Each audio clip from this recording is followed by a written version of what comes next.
અદ્ભુત સુવિચાર વાંચ્યો. એક એવું વિધાન જે તમારા ફિયર ઓફ જજમેન્ટને ઓછો કરી શકે છે.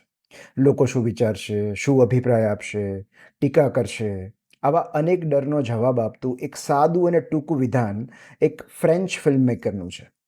He who jumps into the void owes no explanation to those who stand and watch.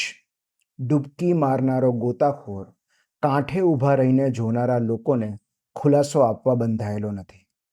મેદાનની બહાર સલાહ આપનારા હોય છે અને મેદાનની અંદર સંઘર્ષ કરનારા. અને સંઘર્ષ કરનારા લોકો સલાહ આપનારા લોકોને જવાબ નથી આપતા. જેઓ કોઈ સાહસ, પ્રવૃત્તિ કે કામમાં ઝંપલાવે છે, તેઓ બહાર ઊભા રહીને સલાહ કે ટીકા આપનારા લોકોને આન્સરેબલ નથી. જેઓ સાહસ કરે છે, પોતાને ગમતું કામ કે પેશન ફોલો કરે છે, જેઓ વણખેડાયેલા માર્ગ પર પ્રવાસ કરે છે, તેમણે એવા લોકો પાસેથી સમર્થન ન મેળવવાનું હોય જેમણે ક્યારેય કમ્ફર્ટ ઝોન છોડ્યો જ નથી. પ્રેક્ષકોના ઘોંઘાટથી ખેલાડીઓની એકાગ્રતા ભંગ નથી થતી, કારણ કે ખેલાડીનું કામ રમવાનું હોય છે અને પ્રેક્ષકોનું કામ ઘોંઘાટ કરવાનું.